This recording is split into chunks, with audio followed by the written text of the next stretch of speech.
नमस्कार। आज के इस वीडियो में हम बात करेंगे कि आप अपने पीएचडी थीसिस के लिए लिटरेचर रिव्यू का जो चैप्टर है उसको आप कैसे कंप्लीट करेंगे।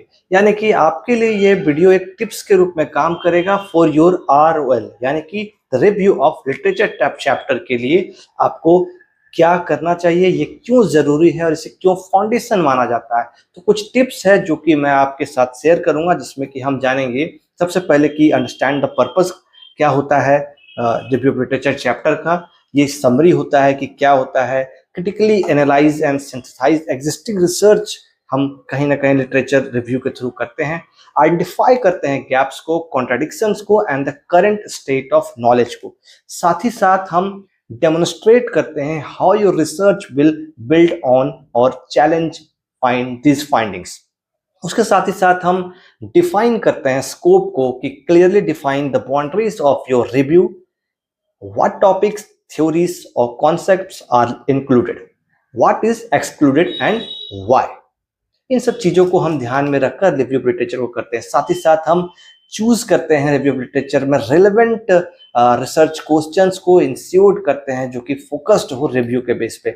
उसके साथ ही साथ हम ऑर्गेनाइज करते हैं रिव्यू को logically, because when we organize the literature either thematically, chronologically or methodologically depending on what best suits your research, उस पे हम बात करेंगे। A well organized review of literature shows progression in thought and highlights key developments in the field। उसके साथ ही साथ चौथे पॉइंट के रूप में critically analyze studies किया जाता है। जैसे कि मैं कहना चाहूंगा, don't just describe studies, evaluate them, what methodologies were used, were the limitations, how the piece of literature contribute to your understanding of your research. Use a critical lens to access both strength and weakness of existing research and identify research gaps. ये बहुत major चीज है दोस्तों, क्योंकि आप जब तक कहीं ना कहीं अपने रिव्यू लिटरेचर में गैप्स को आइडेंटिफाई नहीं करेंगे और गैप्स नहीं ढूंढेंगे या फिर गैप्स नहीं दिखा पाएंगे, तो उसके बेस पे जो रिसर्च स्टार्ट होना है वो नहीं हो पाएगा। क्योंकि जहां से गैप मिलेगा, आपको कॉन्ट्राडिक्शंस मिलेंगे, आपको कहीं ना कहीं स्पेस मिलेगा, वहीं से आपके क्वेश्चंस रेज होंगे, ऑब्जेक्टिव्स बनेंगे और उसी के बेस पे आपका रिसर्च आगे बढ़ेगा। तो point out gaps in the literature और unresolved issues, this will help you to find out the significance of your research and justify its contribution to the field। उसके साथ साथ synthesize, don't just summarize। सिर्फ summary लिखना कभी भी review literature नहीं है। Combine findings from different sources to create new perspectives or insights। Group studies with similar findings or contrasting perspectives together to develop a cohesive narrative। Use up-to-date credible sources। This is the most important thing friends, क्योंकि जब तक आप up to dated चीजों को नहीं करेंगे और आप कोई ऐसे बुक को एडिशन को, फर्स्ट एडिशन को आप पुट डाउन करे कहेंगे कि मैं इसको चैलेंज कर रहा हूँ, ऐसा लिखा गया, तो ऐसा नहीं है। अगर आपका अपडेटेड वर्जन आ चुका है, एक लेटेस्ट एडिशन आ चुका है और उसमें इस चीज का खंडन ऑलरेडी किया हुआ है, तो आपके रिसर्च का कोई फायदा नहीं है। तो prioritise recent and peer-reviewed studies, ensuring them are relevant and credible। Consider both seminal works and the most current research to reflect on the field's evolution। उसके साथ ही साथ आपको एस्टैब्लिश करना है थ्योरेटिकल फ्रेमवर्क को, जिसके माध्यम से आप अपने रिसर्च को आगे बढ़ाएंगे। इफ अप्लीकेबल, अगर अप्लीकेबल नहीं है थ्योरेटिकल फ्रेमवर्क, तो ये आपके लिए नहीं है। कई ऐसे आप रिसर्च में देखेंगे जहां पर आपको थ्योरीज को चैलेंज किया जाता है, या फिर थ्योरिकल फ्रेमवर्क के बेस पे, उसके बेस पे कुछ थ्योरी को प्रेजेंट किया जाता है कि इन थ्योरीज के आधार पर ये भी एक नई थ्योरी गढ़ी जा सकती है। तो discuss relevant theories and frameworks that inform your research, explain how they relate to your study. ये बहुत जरूरी चीज है, कीप इट रिलेवेंट। और आपका कोई भी लिटरेचर जो है वो रिलेवेंट होना चाहिए, सिर्फ पेज बढ़ाने के लिए, नंबर्स बढ़ाने के लिए नहीं। Always keep your research questions in mind, avoid getting sidetracked into areas not directly related to your study।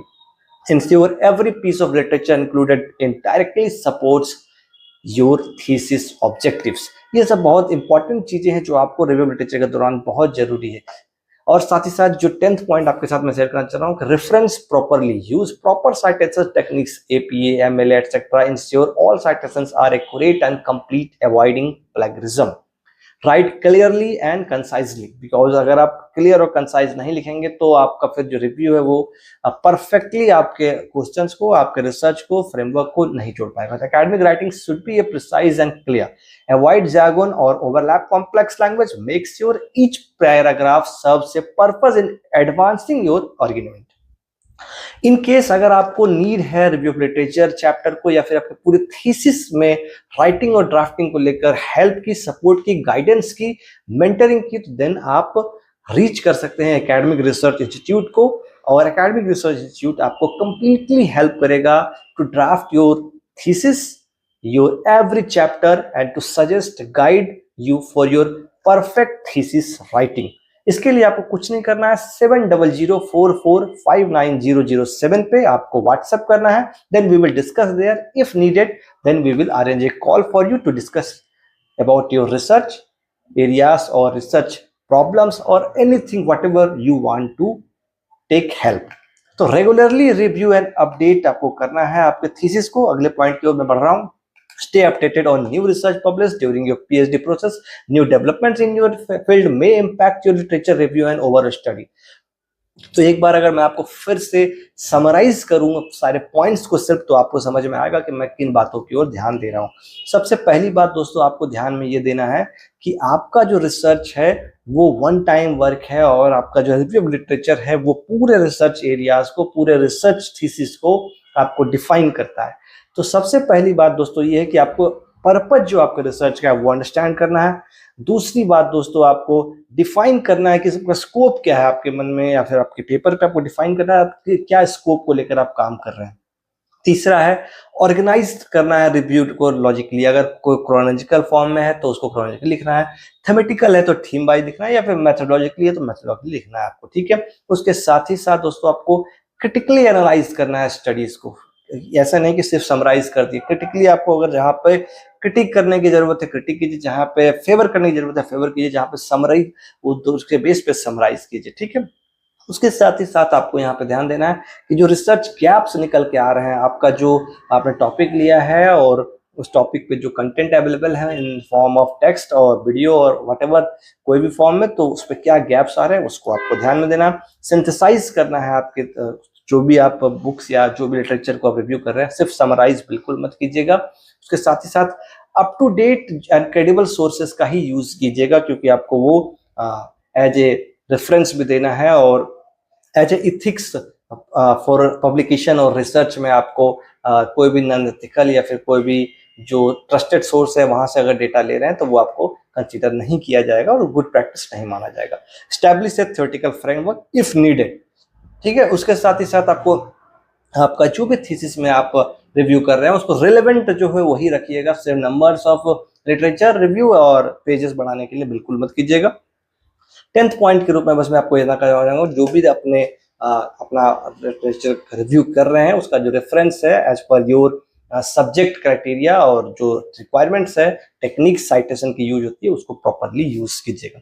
For any other details or help or guidance support you can reach us। Description में भी हमने हमारा जो WhatsApp number है वो दे दिया है, आप वहां से हमसे जुड़ सकते हैं। हमारे एकेडमिक रिसर्च इंस्टीट्यूट ऐप को भी इंस्टॉल कर सकते हैं, वहां पे भी हम बहुत जल्दी बहुत सारे कोर्सेस और बहुत सारे टिप्स आप लोगों के लिए रिसर्च फील्ड्स में प्रोवाइड करने की ओर आगे बढ़ रहे हैं। तो नमस्कार, धन्यवाद।